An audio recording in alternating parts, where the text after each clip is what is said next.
नेपाली साहित्य संस्कृतिको पहिचान भाषा अनि गीत सङ्गीतको विश्वव्यापी हाम्रो अभियान नेपाली साहित्य संस्कृतिको पहिचान भाषा अनि गीत सङ्गीतको विश्वव्यापी हाम्रो अभियान भाषा अनि गीत सङ्गीतको विश्वव्यापी हाम्रो अभियान radio Himalaya radio Himalaya radio Himalaya radio Himalaya.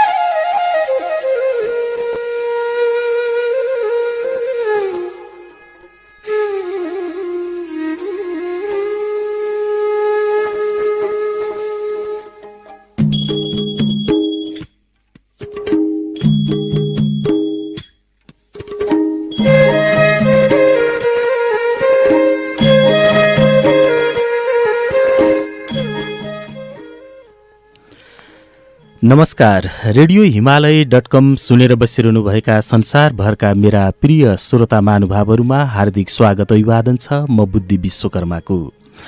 Radio हिमालय.com Nepali भाषा, साहित्य, सङ्गीत र संस्कृतिको विश्वव्यापीकरण अभियान हो। हामी काठमाडौँबाट बोल्छौँ, संसारभर पुग्छौँ, कामका सिलसिलामा, अध्ययनका सिलसिलामा र अरू थुप्रै सिलसिलामा देश छोडेर परदेशमा बस्ने नेपालीहरूलाई नेपालसँग जोड्न, भाषा साहित्यसँग जोड्न, संस्कृतिसँग जोड्न अनि गीत सङ्गीतसँग जोड्न हामी 24 घण्टा तपाईँहरूको सेवामा छौँ।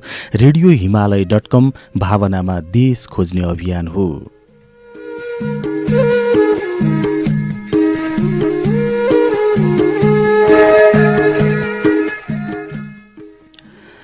श्रोता महानुभावहरू, हामी कोरोनाको कहरमा छौँ। अमेरिकामा कोरोनाको कहर अलि कम भएको छ, तर नेपालमा कोरोनाको कहर बढ्दैछ। त्यसले गर्दा परदेशमा बस्ने नेपालीहरू जो भूगोलको नेपालमा हुनुहुन्न, उहाँहरूले भावनाको नेपाललाई निकै मिस गरिरहनु भएको छ। आफ्ना आफन्तहरूलाई के कसो अवस्थामा हुनुहुन्छ होला भनेर पिरचिन्ता गरिरहनु भएको छ। र आजको कार्यक्रममा हामी भने एउटा विशेष कार्यक्रम प्रसारण गर्दैछौँ र कोरोना कहरबाट सबै सुरक्षित रहौँ, सुरुमा यही अनुरोध गर्छौँ। श्रोता महानुभावहरू, देश भनेको अब भूगोल मात्र रहेन, देश भनेको त भावना पनि हो। भावनाभित्र देश बोकेर धेरै नेपालीहरू परदेशमा हुनुहुन्छ र भूगोलको देश भनेको त माटो हो, सिमाना हो अनि पहाड पर्वत हो, तर भावनाको देश भनेको त गीत हो, सङ्गीत हो, साहित्य हो, भाषा हो, संस्कृति हो। यदि भावनाको देश बचाउने हो भने हामीले गीत सङ्गीत साहित्य भाषा र संस्कृति बचाउनुपर्छ। त्यो बेलामा मात्र भावनाको देश बाँच्छ र त्यसलाई बचाउने मात्र होइन, अर्को पुस्तामा हस्तान्तरण पनि गर्नुपर्ने हुन्छ। र यो विविध अभियानमा थुप्रै युवा पुस्ताहरू लागिरहनु भएको छ परदेशको भूमिमा। र त्यसै मध्येको एउटा चर्चित नाम हो सुशील छेत्री। उहाँ डलास अमेरिका बस्नुहुन्छ र उहाँ त्यहाँ बस्न लाग्नु भएको 24 वर्ष भयो। उहाँको पुर्ख्यौली घर चितवन हो। त्यसो त उहाँका दरसन्तानहरू स्याङ्जाको नौडाँडाबाट चितवन झर्नु भएको हो। मैले सानोमा हुँदा एउटा गीत सुनेको थिएँ र त्यो गीत थियो चमेलीको रस दोभानमा बिजुली दाइ साइला नौडाँडामा बस। र यो नौडाँडामा बस चल्ने कुरा त्यो बेलामा कल्पना गर्ने कलाकार हुनुहुन्थ्यो बमबहादुर कार्की। अहिले त नौडाँडातिर गाडी पनि चल्छ होला, दोभानको बिजुली के कसो छ। तर त्यो ठाउँमा जन्मिएका हरेक मान्छेहरू संस्कृतिकर्मी हुन्छन्, हरेक मान्छेलाई गीत सङ्गीतमा रस हुन्छ भन्ने कुरा सुशील छेत्रीबाट पनि जान्न सकिन्छ। नौडाँडामा नजन्मे पनि नौडाँडाको दरसन्तानका रूपमा चितवनमा हुर्किएका सुशीलसँग सङ्गीत छ, साहित्य छ, संस्कृति छ। र उहाँ प्रेमबस्ती हाई स्कुल चितवनबाट 10 कक्षा पास गरिसकेपछि क्याम्पस पढ्न काठमाडौँ आउनुभयो र प्रदर्शनी मार्गको लोकप्रिय क्याम्पस आरआर क्याम्पसमा उहाँले भर्ना गर्नुभयो। आइएको पढाइ सकिसकेपछि उहाँ चाहिँ अमेरिका जाने तयारीका साथमा विद्यार्थी भिजामा अमेरिका जानुभयो र अमेरिका बस्न थालेको पनि 24 वर्ष भइसकेछ। त्यहाँ उहाँको बेग्लै परिचय छ, व्यवसाय पनि गर्नुहुन्छ, केही अभिनयमा पनि उहाँको रुचि छ। अब संस्कृतिको जगेर्ना गर्न दिलो ज्यान दिएर लागे पनि उहाँलाई गाउन, नाच्न र बजाउन भने आउँदैन, तर यसको संरक्षणमा उहाँ भने लागिरहनु भएको छ। र यो पछिल्लो समय कोभिड-19को जुन महामारी फैलियो अमेरिकामा, त्यो बेलामा उहाँले निकै सहयोगका अभियानहरूमा साथ पनि दिइरहनु भएको छ। आजको कार्यक्रममा हामी सुशील छेत्रीसँग कुराकानी गर्दैछौँ। उहाँ हाम्रो सम्पर्कमा आइसक्नु भएको छ। नमस्ते। नमस्ते। आराम हुनुहुन्छ सुशीलजी? एकदमै आरामै छु। हजुरहरूको के छ नेपालतिर, सुनाउनुहोस्। यता त एउटा गीत छ नि, न्याउली रुँदै के भन्छ, आधा सन्चो आधा बिसन्चो भने जस्तो अब एकातिर सीमा विवादको कुरा छ, हामीले हाम्रो भूमि हाम्रो हुनुपर्छ भनिरहेका छौँ, अर्कोतिर फेरि अब यो कोभिड-19को त्यस्तै महामारी फैलिएको छ। यस्तै छ, तैपनि हामीले सबै कुराहरूलाई जित्नु परेको छ, मन दरो बनाउनु परेको छ। डेफिनेटली। अहिले तपाईँ कुन ठाउँबाट बोल्दै हुनुहुन्छ? त्यहाँ कति बज्यो? कस्तो छ वातावरण, मौसम? अलिकति बताइदिनुहोस् न। म हजुरको अमेरिकाको टेक्सास राज्यको डालस सहरबाट बोलिरहेको छु। यहाँको हावापानी वातावरण चाहिँ ठ्याक्कै एक्ज्याक्टली हाम्रो तराई चितवन बुटवलतिरको जस्तै छ र हाम्रो समयमा पनि लगभग 11 घन्टाको फरक छ र धेरै जसो नेपाली विद्यार्थीहरूले चाहिँ तपाईँको चाहिँ यो पढाइ गर्ने, अध्ययन गर्ने क्रममा आफ्नो स्कुल जीवन बिताउने अमेरिकाभरिको सबैभन्दा महत्त्वपूर्ण र अत्याधिक विद्यार्थीहरू रहनुभएको ठाउँ हो यो, जहाँबाट अहिले म बोलिरहेको छु। श्रोता महानुभावहरू, अघि मैले थोरै भूमिकामा पनि भनिसकेँ, आज हामी सुशील छेत्रीसँग दोहोरो बातचितमा हुनेछौँ। केही संस्कृतिको कुरा गर्छौँ, केही माटोको कुरा गर्छौँ, केही भावनाका कुरा गर्छौँ, अनि केही जीवनका कुराहरू पनि हामी जोड्नेछौँ। उहाँ व्यवसायी पनि हुनुहुन्छ अनि संस्कृति कर्मी पनि हुनुहुन्छ र उहाँलाई अभिनयमा रुचि पनि छ र सामाजिक सेवा त उहाँको अभियान नै हो। र उहाँहरूले आजभन्दा 10 वर्ष अगाडि उहाँका साथीहरू चितवनका चेतनाथ भट्टराई, बागलुङका भीम कार्की, त्यसै गरी काठमाडौँका जनक राणा र बटौलीका हरि थापा मिलेर र अरू पनि साथीहरू मिलेर यो इन्द्रेणी कल्चर एसोसिएसन सुरु गर्नुभएको थियो र अहिले पनि डलासमा सांस्कृतिक कार्यक्रम भन्नसाथ इन्द्रेणी भन्नसाथ सुशील छेत्री यो एउटा पर्यायवाची नै बनिसकेको छ। अब सुरुमा त के छ त्यता कोभिड-19को प्रभाव अहिले पछिल्लो समय कस्तो छ अनि नेपालीहरूलाई कस्तो छ, अलिकति यो विषयमा जानकारी गराइदिनुहोस् न। हस्, धन्यवाद। कोभिड-19ले त तपाईँको संसारमा सबैभन्दा बढी हिट गरेको अमेरिका नै हो। अब त्यसमा पनि इन्टरनेसनल सिटी न्युयोर्कमा हो र आई थिङ्क प्रवासमा रहेका धेरै नेपालीहरूलाई यो कोभिड-19 भाइरसले इन्फेक्सन गरेको पनि सबैभन्दा बढी यहीँ अमेरिकामै हो र जनघनत्वको हिसाबले र तपाईँको क्षेत्रफलको हिसाबले ठुलो देश पनि भयो र हामीले अथवा हाम्रो गभर्मेन्ट, अमेरिकाको गभर्मेन्टले तपाईँको समयमा यो लकडाउन विधिलाई अथवा यसको कोभिड-19 सम्बन्धित पूर्वाधारहरू समयमा गर्न नसक्नाले सायद यो एफेक्सन भएको हो। तर अहिले आएर फेरि तपाईँको आई थिङ्क यो 2020 चाहिँ ठुलो दशाकै रूपमा देखा परेको छ अमेरिकाको लागि।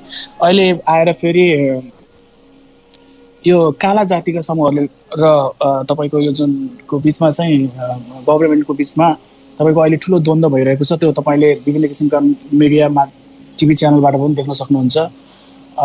एकजना अश्वेत नागरिक फ्लोइडको जुन एक सुरक्षाकर्मी प्रहरीबाट द्वारा मृत्यु भएको कारणले गर्दाखेरि अहिले यो काला जातिका मानिसहरू यो रेसिजमको अगेन्स्टमा र हामीलाई सिभिल राइट्सको अगेन्स्ट उसमा र तपाईँको यो के अरे ब्ल्याक लाइफ्स म्याटर्स भन्ने कालो मान्छे पनि म्याटर गर्छ भन्ने विषय लिएर तपाईँको अहिले यो अहिले इभन डालस डाउनटाउन जुन सहरमा म बसिरहेको छु अहिले यो कर्फ्यूमा छ एज अ राइट नाउ। अहिले भर्खरै पनि कर्फ्यूमा छ। त्यस्तै गरी अमेरिकाभरिका धेरै सिटीहरू अहिले कर्फ्यू लागिरहेको छ र आतंक बढिरहेको छ। यसै संलग्नमा सामान्य रूपमा प्रोटेस्ट गर्ने एउटा मानिसको राइट्स हो, तर त्यसको बिचमा पनि केही मानिसहरू, केही उच्छृङ्खल मानिसहरू चाहिँ तपाईँको तोडफोडमा, आगजनीमा र हजुरको यो लुट प्रक्रिया भन्छ, यो चोरी गर्नेमा लागेका छन्। त्यसले गर्दाखेरि यसलाई अलिकति यो प्रोटेस्टलाई अलिकति बदनाम पनि गरेको छ। तर अहिलेको स्थिति चाहिँ टेक्सासमा यस्तो छ र कोभिड-19 को बारेमा चाहिँ अब विभिन्न वैज्ञानिकहरूले धेरै किसिमले धेरै तरिकाले तपाईँको चाहिँ यसको बारेमा रिसर्चहरू गरिराख्नु भएको छ र न्युज मिडियाहरूमा पनि आइरहेको छ र युएस गभर्मेन्टले भनेअनुसार 11 महिनाभित्र कोभिड-19 को भ्याक्सिन पनि लिएर आउने भनेर भनिसकेको छ र त्यसको लागि ठुलै अमाउन्ट रकम तपाईँको चाहिँ पेश गरेको छ र होपफुली यो हुन्छ पनि। र अहिले चाहिँ नर्मल रूपमा चाहिँ तपाईँको इभन मेरै रेस्टुरेन्ट पनि हाम्रो खुलिरहेको छ। नर्मल रूपमा चाहिँ अमेरिकाले चाहिँ सबै व्यवसायहरूलाई चाहिँ ओपन गरिदिएको स्थिति छ सर। अहिलेको डालसको स्थिति चाहिँ मैले देखे अनुसार यही नै तपाईँलाई बताएँ। अहिले त जहाँ जहाँ अलि बढी कोभिड-19 को प्रभाव परेको छ त्यहाँ सहयोगका अभियानहरू एकदम द्रुत गतिमा नेपाली समुदायहरूले चलाइरहनु भएको छ। मैले न्युयोर्कको प्रसङ्ग जोड्छु, त्यहाँ सहयोग समूह, सचेतना समूह भनेर आनन्द विष्टको संयोजकत्वमा पनि त्यहाँ निकै सक्रिय भइरहनु भएको छ। तपाईँहरूको बसेको ठाउँमा चाहिँ यस्ता केही सहयोगका अभियानहरू पनि यहाँहरूले सञ्चालन गर्नुभएको छ कि? डेफिनेटली गरिएको छ र यो गर्नुपर्ने एकदमै आवश्यक पनि थियो र छ पनि। जस्तो अब नेपाली अमेरिकन नागरिकहरू तपाईँको अब लिगली रूपमा ट्याक्स तिरेर तपाईँको काम गरिरहेका हुन्छन्। उनीहरूको सबै कुराहरू ट्रान्सपेरेन्सी हुन्छ उनीहरूको। त्यसले गर्दाखेरि चाहिँ गभर्मेन्टले उनीहरूलाई राहत प्याकेज पैसाको रूपमा 1200 दियो पहिला, तपाईँको पछि $2200 चाहिँ राहत प्याकेज भनेर उनीहरूले दिइरहेको हुन्छ। उनीहरूले पाउँछन् र त्यसबाट सहुलियत पनि पाएका छन् र सुविधा पनि पाएका छन्। तर हाम्रो स्टुडेन्टहरू लिगल्ली काम गर्न नपाउने, अन्डर द टेबल क्यासमा काम गर्नुपर्ने भएको हुनाले उहाँहरूको रेकर्ड तपाईँको चाहिँ अमेरिकन गभर्मेन्टमा रहेको हुँदैन र त्यसले गर्दा उहाँहरूले त्यो जुन बेनिफिट गभर्मेन्टबाट पाउनुहुन्छ त्यसबाट वञ्चित हुनुहुन्छ। र हजुरको कलेज पनि अनलाइन लिनुपर्ने, घरमा बसेर पढ्नु पनि पर्ने र त्यसको तपाईँको कलेज ट्युसन फीहरू पनि महँगो र काम पनि गर्न नपाउने र राहत पनि नपाउँदाखेरि सबैभन्दा मार पर्नु भएको चाहिँ अहिलेको हिसाबमा टेक्सासका विद्यार्थीहरू रहनु भएको थियो। त्यसै देखेर मैले पनि 24 वर्ष अगाडि विद्यार्थी जीवनकालमा आएको, मलाई थाहा छ, बिन देयर डन द्याट भन्छ इङ्ग्लिसमा। त्यति बेला म विद्यार्थी थिएँ, कति गाह्रो छ स्टुडेन्ट लाइफ भन्ने कुरा। त्यसमा पनि यस्तो महामारी आएको अवस्थामा मैले एक स्टेप अगाडि बढ्नुपर्छ भनेर मैले 1.5 महिनासम्म लगातार ओएनयु हाम्रो टेक गुरुङजी अध्यक्ष रहनुभएको संस्था प्रवासी नेपाली मञ्च, जसको वरिष्ठ नेता भीम कार्कीजी हुनुहुन्छ, जसमा राधाकृष्ण देउजादी लगायत हाम्रो शङ्कर पन्तजी, युवराज खनालजी लगायत साथीहरू हुनुहुन्छ। उहाँहरू सबैको सहयोग लिएर उहाँहरू सबैसँग मिलेर एकजुट भएर काँधमा काँध थापेर 1.5 महिनासम्म एभ्री डे राहत प्याकेज हामीले हरेक स्टुडेन्टहरूलाई दिन सफल रह्यौँ। यो चाहिँ हाम्रो एकदमै राम्रो पक्ष हो र धेरैले राम्रो मान्नुभएको छ। यसबाट अन्य जनसम्पर्क समिति, नेपाली कङ्ग्रेसका संसदको समिति भन्ने एउटा भातृ सङ्गठन छ, उहाँहरूले पनि सहयोग गर्नुभएको छ।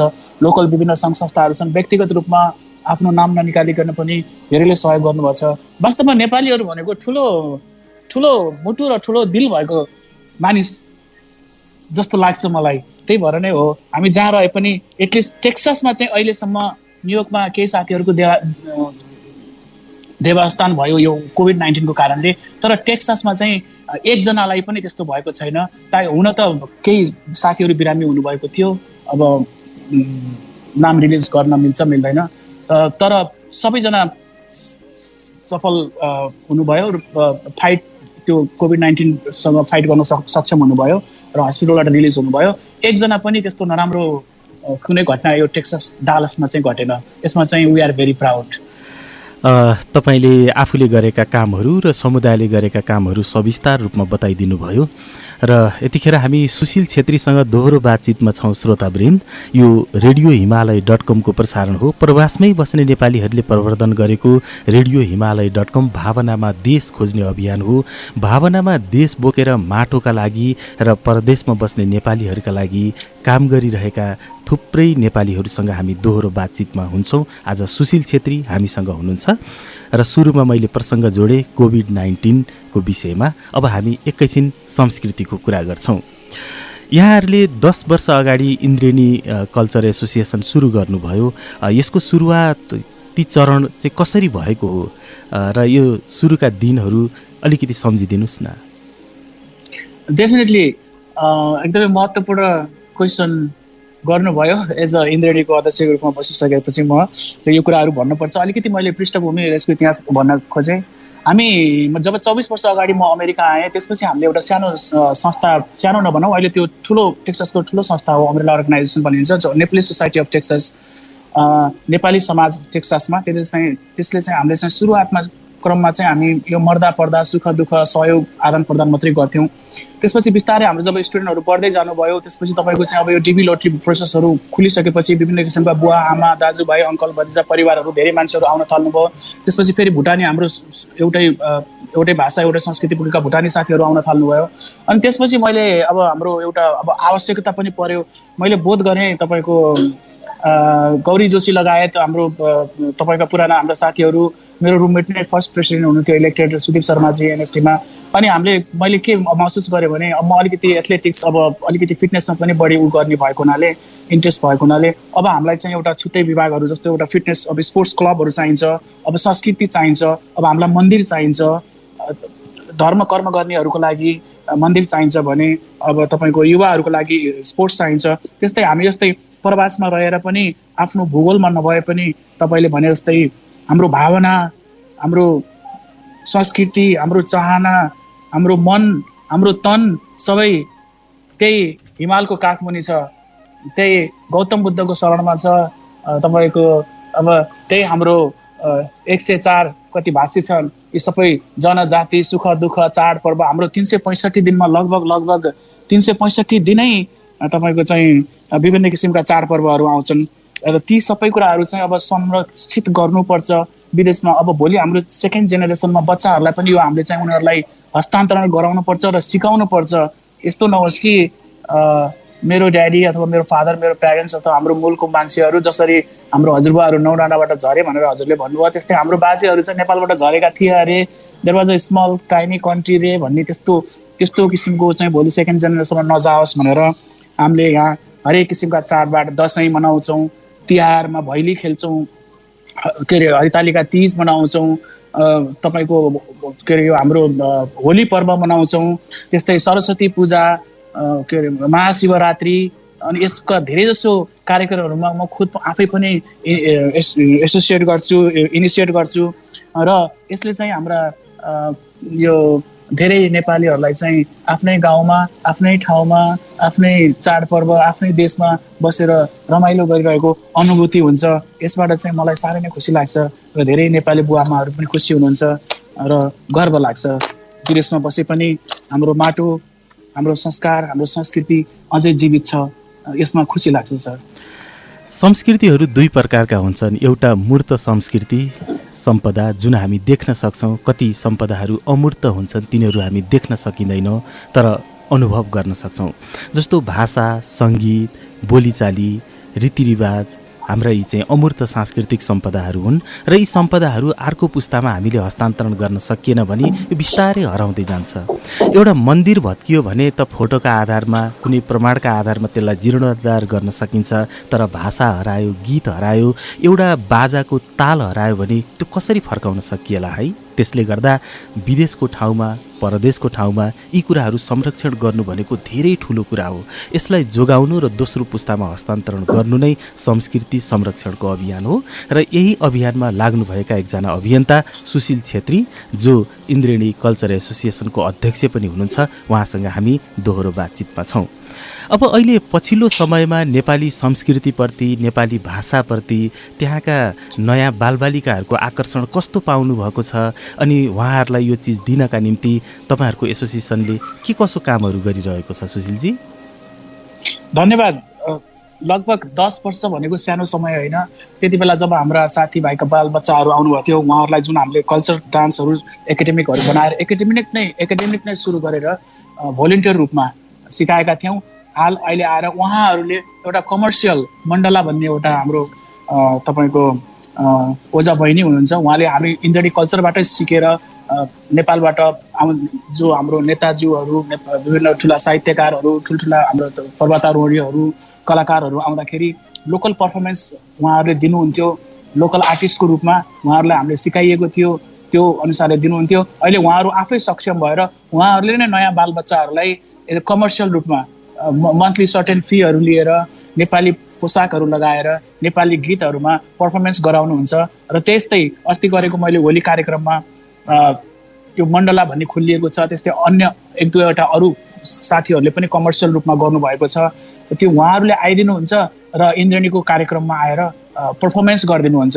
त्यो देख्दाखेरि हामीले यो 10 वर्षमा विगत 10 वर्षमा गरेको समय पैसा लगानी खर्च पूर्ण रूपमा ब्याजको स्याजसहित आएको महसुस हुन्छ।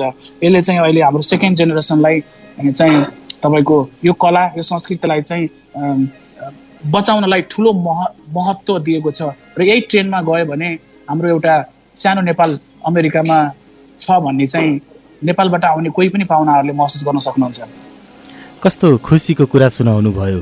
तपाईँहरूले सिकाएका बालबालिका भाइ बहिनीहरूले अहिले आफैले सक्षम भएर कल्चर ग्रुप सञ्चालन गर्ने, केही थोरै रकम लिएर फेरि अरूलाई पनि सिकाउने र विशेष कार्यक्रमहरूमा प्रदर्शन गर्ने कुराले हामीलाई पनि खुसी बनायो।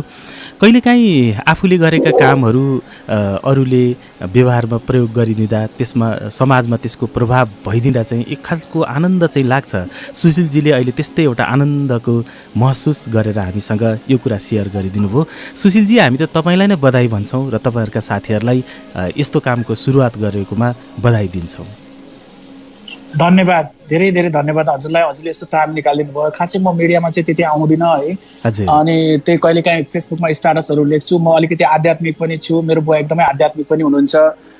तपाईँको अब अलिकति म धार्मिक अब नेपाली हो होइन, म बच्चैदेखि नै अब जसरी सिकाइयो, जुन परवरिश गराइयो मलाई, मन्दिर जानुपर्छ, भगवानमा आस्था राख्नुपर्छ, गुरुहरूलाई सम्मान गर्नुपर्छ, हाम्रो धर्म संस्कृति बचाउनुपर्छ, कल्चर जोगाउनुपर्छ, ठुलो मान्छे होइन असल मान्छे बन्नुपर्छ भनेर जुन किसिमका हाम्रा गुरुहरूले जसरी त्यो पहिला सिकाउनु भएको थियो, त्यही चिजलाई नै अहिले पनि मैले त्यसलाई नै फलो गरिरहेको छु र जीवन रहिन्जेल त्यही चिजहरू भोलि हाम्रो जेनेरेसनमा पनि जाउन् र हाम्रो एउटा अचम्मको संस्कार छ नेपालीहरूमा, त्यो संसारमा कहीँ पनि छैन र सबैभन्दा संवेदनशील, सबैभन्दा विवेकशील, सबैभन्दा तपाईँको चाहिँ बहादुर र तपाईँको चाहिँ एकदमै सफा मन भएका इनोसेन्ट पिपलहरूमा संसारमा नेपाली पर्नुहुन्छ।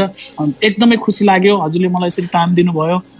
कार्यक्रम सकिएको छैन, हामी कुराकानीमै छौँ। मैले तपाईँहरूले जुन काम गर्नुभयो त्यसको लागि मात्रै मैले धन्यवाद भनेको हुँ, आभार व्यक्त गरेको हुँ। अब प्रसङ्ग मैले जोड्न खोजेँ, खास गरी अब सङ्घ संस्थाहरू त अमेरिकामा धेरै छन्, तपाईँ बस्नुभएको राज्यमा सहरमा पनि थुप्रै सङ्घ संस्थाहरू छन्, तर संस्कृतिको काम गर्ने, साहित्यको काम गर्ने संस्था भनेको सबैको साझा संस्था हुन्छ, किनकि संस्कृति भनेको सबैको परिचय हो र कुनै राजनीतिक पार्टीको सङ्गठनको भातृ सङ्गठनमा आबद्धता भए पनि उसँग नेपाली संस्कृति भएन भने ती सब कुराहरू बेकार हुन सक्छन्। त्यसले गर्दा सबैको प्यारो संस्थाका रूपमा इन्द्रेणी विकास गरिरहनु भएको छ यहाँले। अबका योजनाहरू के कसो छन्? 10 वर्षसम्मका केही कामहरू त यहाँले सुनाउनु भयो, अबका योजनाहरू पनि अलिकति सुनाइदिनुहोस् न। अबका योजनाहरू भनेको हामीले त्यही नयाँ जुन जेनेरेसन छ उहाँहरूलाई नै प्रमोट गर्ने हो। पहिला त हामीले नेपालबाट कलाकारहरू लिएर आएर यहाँ पर्फर्मेन्स पनि गराउँथ्यौँ। अब यहाँ लोकल आर्टिस्टहरूलाई, लोकल कलाकारहरूलाई चाहिँ हामीले यो अमेरिकाभरि नेसन वाइड रूपमा, मैले त एकचोटि न्युयोर्कमा पनि गएर पर्फर्मेन्स गरेको थिएँ, हामीले एकचोटि क्यालिफोर्नियामा पनि गऱ्यौँ। जस्तो यहाँ मिस अमेरिका युएसए भन्ने हुन्छ, अथवा विभिन्न अर्गनाइजेसनहरू छन्, ठुल्ठुला अर्गनाइजेसनहरू छन्, अब एनआरएन छ, यी विभिन्न सङ्घ संस्थाहरूसँग मिलेर चाहिँ हाम्रो यो भाषा लगायत नेपाली भाषासहित, पोसाकसहित तपाईँको अझ बुटिकहरू समेत खोलेर तपाईँको चाहिँ एउटा यसलाई चाहिँ व्यावसायिक रूपमै अगाडि लिएर जाने र अहिले त डालसमा तपाईँको तिनवटा यो पर्फर्मेन्स तपाईँको यो एकाडेमिक हलहरू खोल्ने जुन तयारी हुँदैछ, सायद अब त्यसमा पनि हाम्रो विभिन्न मल्टिकल्चरल जस्तो अब Taiwan, Vietnam, Japanese and Indian सबैहरूमा छन्, त्यसमा पनि हाम्रो नेपाली एउटा कल्चरलाई पनि त्यसमा घुसाएर तपाईँको सबै खालका मानिसहरूलाई चाहिँ त्यहाँ कुनै पनि किसिमको कला नाच सिक्नको लागि सहज बनाउनको लागि विभिन्न सहरहरूमा समेत यसलाई लैजाने तयारी हुँदैछ। अब तपाईँको यो अब INLS international Nepalese literature and society भन्ने जुन यो साहित्य समाज छ, साहित्य समाजहरूसँग पनि मिलेर हामीले चाहिँ अहिले के अरे कार्यक्रमहरू गर्ने कुरा भइरहेको छ र एनएसटी लोकल नेपाली समाजसँग त हामीले प्रत्यक्ष रूपमा मिलेर अब सबै सङ्घ संस्थाहरू जस्तो यहाँ 8-10 1 दर्जन जति संस्था छन् जस्तो डालस एभरेस्ट लायन्स क्लब छ त्यसले तपाईँको चाहिँ त्यही सेवामूलक रेड क्रस जस्तै काम गर्छ। त्यस्तै अर्को ब्लड बिडिए भन्ने छ त्यसले ब्लड ड्राइभ गर्ने तपाईँको चाहिँ रक्तदान जीवनदान रगत दान गर्ने काम गर्छ। त्यस्तै आइएनएलएस भन्ने छ त्यसले चाहिँ इन्टरनेसनल नेप्लिज लिटरेचर सोसाइटी त्यसले चाहिँ साहित्य समाज सम्बन्धी काम गर्छ। त्यस्तै इन्द्रेणी भयो इन्द्रेणी कल्चरल एसोसिएसन आइसिए भयो। त्यस्तै NST Nepalese society of Texas त्यसले चाहिँ मर्दा पर्दा काम गर्छ। त्यस्तै गरेर चाहिँ तपाईँको यहाँ जति पनि सङ्घ संस्थाहरू छन् तिनीहरू जस्तो चेम्बर अफ कमर्स छ त्यसले बिजनेस व्यापार सम्बन्धीका समस्याहरूलाई गर्छ। यी सबै सङ्घ संस्थाहरूलाई एकजुट बनाएर हरेक कार्यक्रमहरूमा हरेक प्रोग्रामहरूमा चाहिँ हामीले सबैभन्दा पहिला स्टार्टिङ र एन्डिङ चाहिँ हाम्रो कल्चरबाट सुरु गर्छौँ र त्यो कल्चरको कार्यक्रममा चाहिँ आइसिए इन्द्रेणीले गर्छ र यसले गर्दाखेरि चाहिँ हामी सबै नेपालीहरू हरेक कार्यक्रम हरेक सङ्घ संस्थाहरूमा चाहिँ सबैभन्दा पहिला हाम्रो नेपालको झन्डा र शङ्ख फुकिन्छ। यसले चाहिँ यो चाहिँ हाम्रो लागि राम्रै कुरा हो जस्तो लाग्छ मलाई। इन्द्रेणी कति लोकप्रिय छ र कति सर्वस्वीकार्य छ टेक्सासमा भन्ने कुरा चाहिँ यहाँबाट पनि थाहा पाइयो कि संस्थाहरू 10 वटा भए पनि हरेक संस्थाको कार्यक्रमहरूमा सांस्कृतिक कार्यक्रम प्रस्तुत गर्ने जिम्मा चाहिँ इन्द्रेणीकै रहन्छ अथवा इन्द्रेणीले सिकाएका भाइ बहिनीहरूले कुनै न कुनै रूपमा गरिरहनु भएको हुन्छ। र टेक्सासमा जुन नेपालीहरू यति मिलेर बस्नुभएको छ र सङ्घ संस्थाका बिचमा यति मिलाप छ यो कुरा सुन्न पाउँदा हामीलाई अत्यन्त खुसी लाग्यो। र अर्को कुरा यहाँलाई मैले फेरि पनि सोधेँ, नयाँ पुस्ताले चाहिँ नि नेपाली भाषा र सङ्गीत यी संस्कृतिहरू सिक्न कतिको रुचि राखेका छन्? रुचि नै छ। अब तपाईँको यसमा पनि कस्तो छ भने यहाँ समय अनुकूल सबै कुराहरू अबले गर्दाखेरि अलिकति गाह्रो छ। तर हामीसँग भर्खरै अब विजय भट्टराईजी हुनुहुन्छ मेरो मित्र, उहाँले क्लास सञ्चालन गर्नुभयो। यो हाम्रो चाहिँ समर क्याम्प भन्ने हुन्छ हजुरको जब स्कुल बन्द हुन्छ, स्कुल बन्द भएको बेलामा चाहिँ हाम्रो मन्दिर एनसिएससी नेप्लिज कल्चरल एसोसिएसन भन्ने छ जहाँ चाहिँ मन्दिर छ हाम्रो पशुपति मन्दिर र बुद्ध मन्दिर।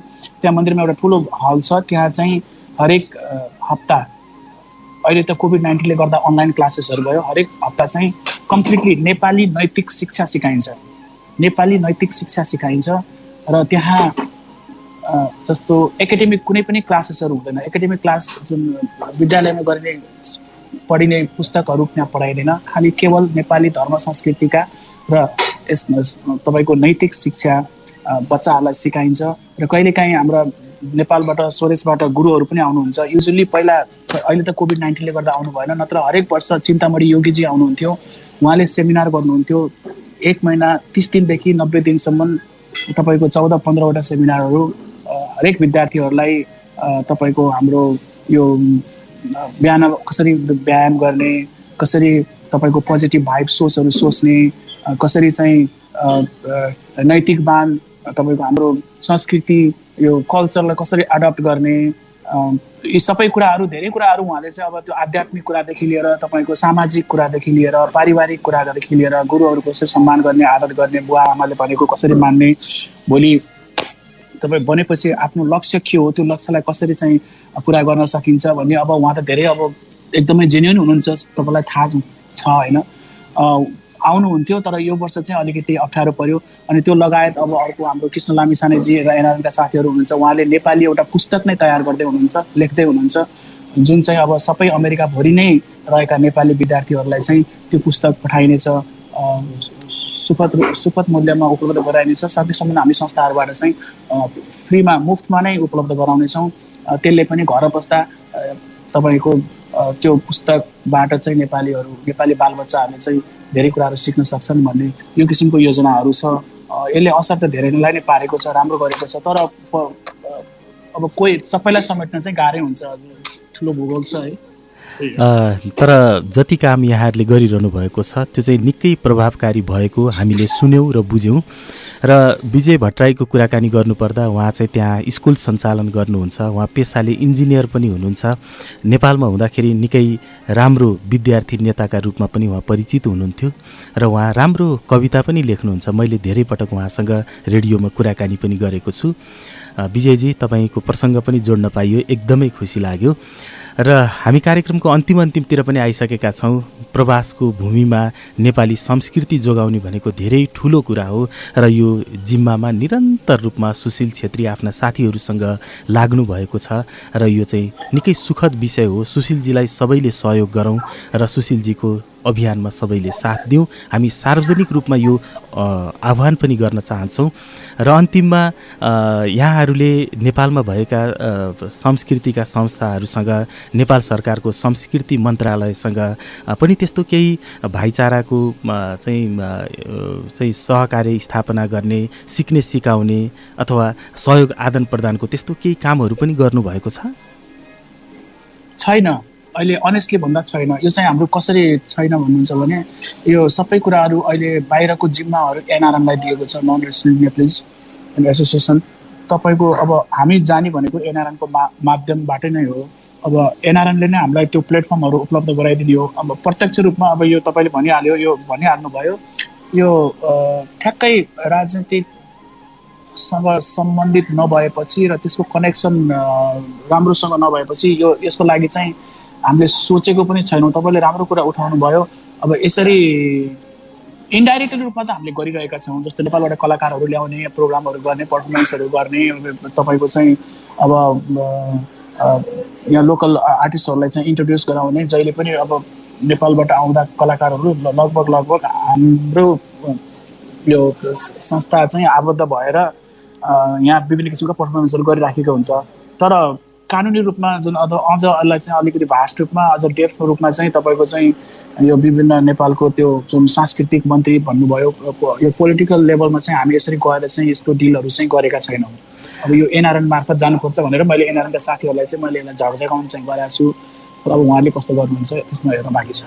एनआरएनले आफ्नो तरिकाले काम गरेको छ, तर टेक्ससमा स्थापनाको 10 वर्ष मनाइसकेको निकै प्रभावकारी काम गरेको एउटा ठुलो र प्रभावकारी संस्थाको नाताले नेपालमा विभिन्न संस्कृतिका संस्थाहरू छन्। लोकवार्ता समिति भन्ने छ, नेपाली लोकबाजा सङ्ग्रहालय भन्ने छ, त्यसै गरी यहाँ प्रस्तोता समाज, सङ्गीतकार समाज छ, सङ्गीत रोयल्टी सङ्कलन समाज छ। थुप्रो सङ्घ संस्थाहरूले काम गरिरहनु भएको छ।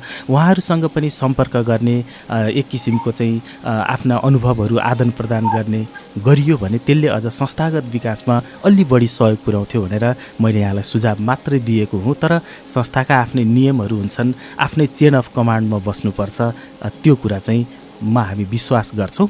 सुशील सर, समय दिनुभयो, धेरै धेरै धन्यवाद छ। तपाईँले सिकाएका, तपाईँले चाहिँ अभिभावकत्व दिएका धेरै भाइ बहिनीहरू यतिखेर टेक्ससमा संस्कृति कर्मी हुनुभएको छ भन्ने सुन्न पाउँदा हामीलाई खुसी लाग्यो। यतिखेर उहाँहरू लगायत संसारभरि रेडियो सुनेर बस्नुहुने हाम्रा श्रोताहरूलाई केही भनिदिनुहुन्छ? डेफिनेटली हामी संसारको जुनसुकै कुनामा रहे पनि हामीले भूगोल, जन्मभूमि बिर्सन सक्दैनौँ। र हाम्रो सबैभन्दा संस्कारको व्यक्तिको सबैभन्दा ठुलो पहिचान भनेको उसको संस्कृति हो। जुन व्यक्तिमा संस्कृति हुँदैन त्यो व्यक्ति तपाईँको डमी हो, एउटा ढुङ्गाको आकार मात्रै हो। त्यसैले संस्कृति कुनै पनि देशका नागरिकले, त्यसमा पनि हामी जस्तो नेपालीहरूले आफ्नो संस्कृति, आफ्नो पहिचान, आफ्नो कला, आफ्नो कल्चर, आफ्नो वेशभूषा, आफ्नो भाषा संसारको जुनसुकै कुनामा गए पनि नबिर्सिदिनु हुन र त्यसलाई अर्को सेकेन्ड जेनेरेसनसम्म तपाईँको चाहिँ पुस्तालाई पनि हस्तान्तरण गर्नलाई भूमिका खेलिदिनु हुन समस्त नेपालीहरूलाई, संसारभरि छरिरहनुभएका विदेशी प्रवासी नेपालीहरूलाई अनुरोध गर्न चाहन्छु। अनि तपाईँ नौडाँडा कतिचोटि पुग्नुभयो? नौडाँडा म 2 चोटि पुगेको छु। ए, कस्तो लाग्यो? नौडाँडा एकदमै रमाइलो छ। मलाई याद छ, हजुरआमाले गुनगुनाउनुहुन्थ्यो, आधी खोला उर्लेर आयो, आउने दिन मायाले बोलायो भन्ने, होइन? म त्यो आधी खोला पनि पुगेको छु, त्यहाँ पनि पुगेँ। हरियाली छ, मलाई निकै रमाइलो लाग्छ त्यो ठाउँ। 2 चोटि पुगेको छु, तर धेरै बस्न पाइएन। पोखरा जाने क्रममा भाइसँग म त्यहाँ दाजुभाइ गयो, अनि त्यहाँ गफ गऱ्यौँ, ठुलोबाला भेट्यौँ। अनि त्यहाँ हाम्रो कुलको पूजा पनि, कुल मन्दिर पनि त्यहीँ छ। तपाईँको 5 वर्षमा एकचोटि कुलायन पूजा पनि हुँदो रहेछ। तर म अहिलेसम्म जान चाहिँ पाएको छैन। यो वैशाखमा हुनेवाला थियो, जान्छु भनेको, कोभिडले गर्दाखेरि गरिदियो। अब यस्तै छ सर। हुन्छ सुशीलजी, तपाईँले आफ्नो पितृभूमिप्रति जुन खालको माया सद्भाव र एउटा याद अन्तिममा जोडिदिनु भयो, बडो खुसी लाग्यो। नेपाल आउँदाखेरि हामी भेटघाट गरौँला, सम्भवतः मिल्यो भने सुशीलजीसँगै हामी नौडाँडा पनि जाउँला, किन भन्दा मलाई पनि एकचोटि नौडाँडा पुग्न मन छ। आज समय दिनुभयो, तपाईँलाई धेरै धेरै धन्यवाद छ। धेरै धेरै धन्यवाद सर। हजुरलाई स्टे सेफ, कोभिड-19बाट टाढै रहनु होला। अनि तपाईँ र तपाईँका सम्पूर्ण सहकर्मी, मिडियाकर्मी, सबै साथीहरूलाई बेस्ट विसेस। विदेशबाट हामीले जे गर्न सक्छौँ, कुनै पनि बेला केही पनि गर्न सक्छौँ भने हामी गर्न तयार छौँ र नेपाल आउँदा डेफिनेटली हजुरसँग भेट हुनेछ र यस्तै रमाइला गफहरू हुनेछ। धन्यवाद। हवस्, धन्यवाद। यतिखेर अमेरिकाबाट हामीसँग सुशील छेत्री हुनुहुन्थ्यो। उहाँ चाहिँ इन्द्रेणी कल्चर एसोसिएसनका संस्थापक हुनुहुन्छ, अध्यक्ष हुनुहुन्छ। थुप्रै सामाजिक कामहरूमा उहाँको संलग्नता छ र आजको कार्यक्रमको चाँजो पाँजो मिलाइदिनु हुने हाम्रा रेडियोका आदरणीय प्रिय श्रोता पनि अभिभावक पनि टेक गुरुङ सरलाई धेरै धेरै धन्यवाद दिन्छौँ र कुराकानीका लागि समय दिनुभएकोमा, आफ्ना विचारहरू राखिदिनु भएकोमा सुशील छेत्रीप्रति पनि आभारी छौँ। कार्यक्रम सुनिदिनु भयो, तपाईँलाई पनि धन्यवाद। कुनै प्रतिक्रिया छन् भने हामीलाई लेख्नुहोला। त्यसको लागि हामीलाई इमेल लेख्ने ठेगाना रहेको छ radiohimalaya14@gmail.com। र फेरि अन्तिममा भन्छौँ, भावनाको देश भनेको संस्कृति बिना बच्दैन, साहित्य बिना बच्दैन, भाषा बिना बाँच्दैन। त्यसले गर्दा यदि हामीले भावनाको देश बचाउनु छ भने गीत बचाउँ, सङ्गीत बचाउँ, साहित्य बचाउँ र भाषा बचाउँ र इन्द्रेणी कल्चर एसोसिएसनले लिएको बाटोमा हामी पनि हिँडौँ। लौ त आजको प्रसारणबाट यो गीत छोड्दै म बुद्धि विश्वकर्मा पनि बिदा हुन्छु। यसपछि पनि radiohimalaya.com-बाट निरन्तर रूपमा गीत सङ्गीत र कार्यक्रमहरू 24 घण्टा सुन्न सक्नुहुनेछ। हस्त नमस्ते।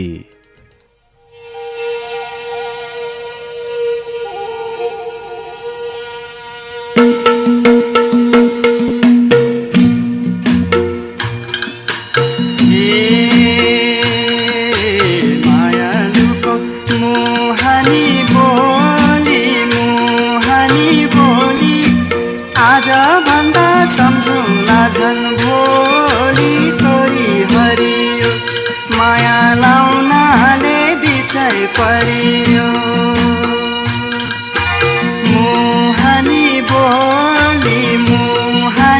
बोली आज भन्दा सम्झौला झन् भोलि